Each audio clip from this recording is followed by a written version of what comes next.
If you're only running percent off offers or discounting your products for sales events as a brand, then you're arguably leaving a lot of money on the table and not approaching sales events in the best or the most sophisticated way. What I'm talking about is there are many different sales methodologies and sales events or types of sales events that you can be running that seem more attractive to your customers as offers and are more profitable for you as a business owner. So today we're going to start part one in the 3-part series that we're going to be covering everything that I know about sales, from sales methodologies, different types of sales, and the economics behind different sales types. And the whole goal of this video series is to help you as a brand owner or as a brand or as a marketer even discover or figure out which sales types are best suited for the products you're selling and the customers you're selling to. So I've got a document here, so let's jump into it and go over the first initial parts of this sales resource, covering the overview, methodologies, and different reasons as to why you should or could be running a sale. Okay, so this is still a work in progress and this document isn't finished, but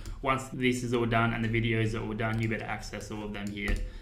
At the top here. So the first thing we want to sort of define is, what is a sale? It is a period of time a brand is making their products available at a better value proposition. So typically that is done through reducing prices, and that's why you normally see brands doing discount off and dollar off and free shipping offers. But there's other ways to make your products a better value proposition, and that is by increasing the value of the product and then adding more value to the product without discounting prices. So we're going to go over that today, but first we want to talk about events and sales events. So the first thing I want to cover here is basically the whole premise or the whole idea of it's better to have a reason for a sale. Running sales without any sort of reason, without any sort of idea or logic behind it is simply not the best way to go about it. For one, it abides by the whole reason respecting tendency that humans have, which is the psychological bias that people would need a reason for things happening. So if you can provide some sort of reason for why the brand is choosing to have a sale, then it's going to perform better / sort of land in your customer's mind in a better light or a better frame. So here I've basically just got a list of a bunch of different things that you can use, or a bunch of different ideas you can use as to why you want to run a sale. So the obvious ones are the traditional calendar events, so Christmas, Valentine's, Easter, Halloween, etc.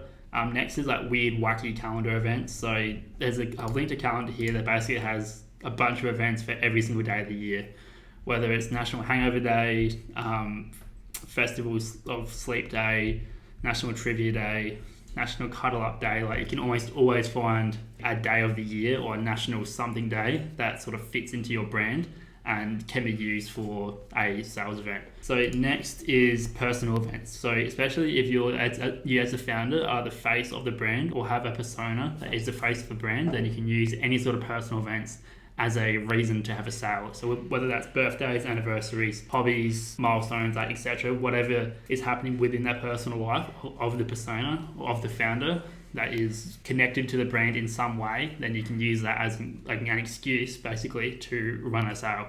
So a good example of this is a marketer that I follow every year will run a sale for his birthday. And the whole thing will be, I'm turning 28 this year, so we're doing 28% off all our products. And he does that basically every year, and it does well, and the offer keeps getting better and better. That's just one way you can use this personal event sort of idea. Next is brand events. So again, anniversaries, new product, milestones, whether that's 1,000 customers, 1 million customers, or whatever, new locations, new products, so many years in business. So basically whatever idea or excuse you can use that's related to the brand to run a sale. So next is e-commerce events. So end of financial year, Black Friday, Cyber Monday, Amazon Prime Day, basically whatever e-commerce related events you can use that other brands are probably also likely using to run sales is up for grabs here basically. So next is making up events. So especially if you're a good writer / copywriter, then your ability to write up a story or conjure up a story around the brand or around the personal life of the persona of the brand or the founder of the brand, and then running a sale around that could definitely be done. And I've seen brands do it before, and I've seen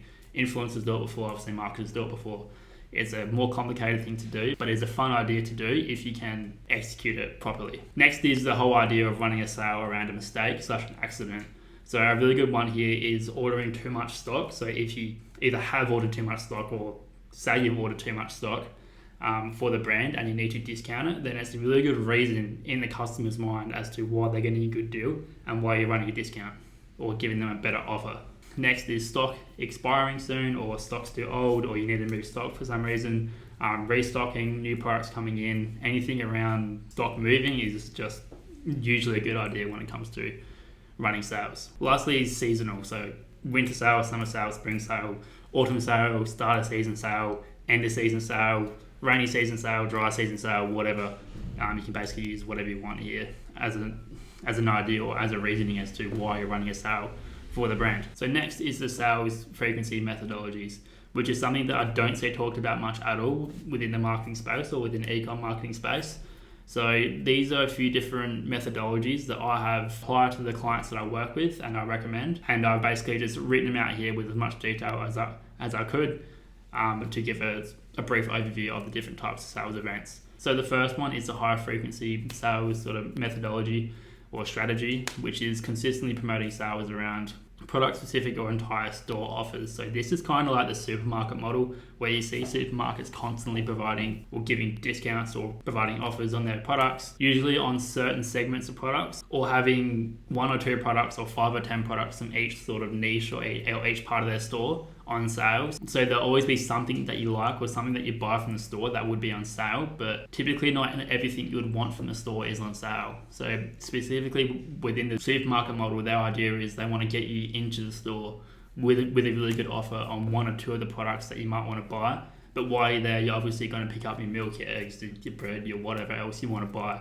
That will all be full priced or regular priced. So it's kind of like a sales hook to get people in the door, but they know that not everything that they're going to buy when they come in is going to be on sale, and they're going to make most of their profit on the products that aren't on sale. Alternatively, some brands do this with the whole store and is constantly ripping big sales on their entire store, giving discounts off, dollars off, free shipping. But the problem with that, and the problem that a lot of these brands have fallen into, is when you do this or when you give your customers a lot of discount offers like this, you condition them to expect offers like this, and they end up waiting or not buying during full price product periods or full price periods for the brand, and they simply just wait for the next sale to come. So if you're a brand and you're in this situation, you definitely can get out of it, but there will definitely be a period of pain you got to go through where sales will decrease, and you got to tell the customers things are changing, show them they're changing, and then just wait. And eventually people will start to buy again at full price, even though it may be a very slow ramp up to the revenue or the profit you were doing previously. So next is low frequency, which is more seen within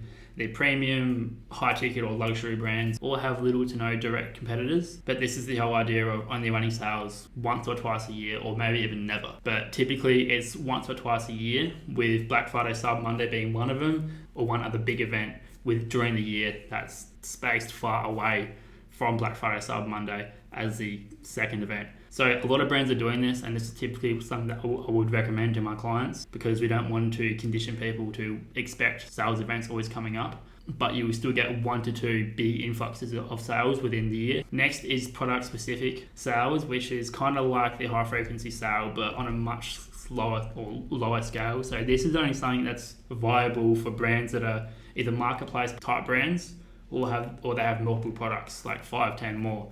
For brands like this, they can always have a sale running for an individual product, where it's kind of like the whole supermarket model, where it's a good enough offer to get someone in the door and to get them to buy the product, but while they're there, they also want to get them to buy other products as well that are full price, and is where the brand will make their profit or make their money back. Next is sale by addition, so addition/bonuses. So this is the whole idea of never discounting your products. So this is especially viable for premium or luxury brands that never want to be seen as discounting the products or discounting the brand. With this type of methodology, you never ever discount the products, and the only way you give people better deals is by adding on to the products that you have. So for example, it would be product A or your hero product that you have, and it would be the same price, but they'll get bonus extra product B or C or D, or free satisfaction guarantee for extended period, or free whatever. It's basically product plus something valuable at the same price equals a better offer. So again, this is something that can be used very effectively within luxury stores or premium brands that never ever want to be seen as discounting their product or discounting their brand or hawking off their products, but it still definitely works as a strategy for boosting sales during a certain period or moving stock during a certain period. Now, this is all I'll be covering today. Within the next videos or the next parts, I'll be covering sales types and all the different sales types that there are. and going into a bit of detail as to what is involved in each. And then lastly, I'll talk about the sales economics of each of these sales types to help you determine as a brand which is the best offer for you as a brand, as in which makes you the most profit, and then which is the most attractive offer for your customers. Because typically what I find is when you run through all the different sales types at all the different sort of ranks of discounting or ranks of bonuses or addition, you will see a few offers that not only are more profitable than you may have thought, but are also the most attractive. And that's where the two sort of variables align, where the profit's still high, but the perceived value or the traction to your customers is still high or higher than it should be for how much profit you're making on those products. So those videos are still to come. Subscribe if you want to watch them as soon as they come out. But if you like this video, feel free to give it a like. And if you have any questions at all, please feel free to comment them down below. I'm more than happy to help you out and explain things further if need be. Or if you have any questions about your brand personally, whatever the brand is, we work within health supplements exclusively within my agency, but I'm more than happy to advise or give my opinion on any other products or any other brands that you guys are running. So until next time, cheers.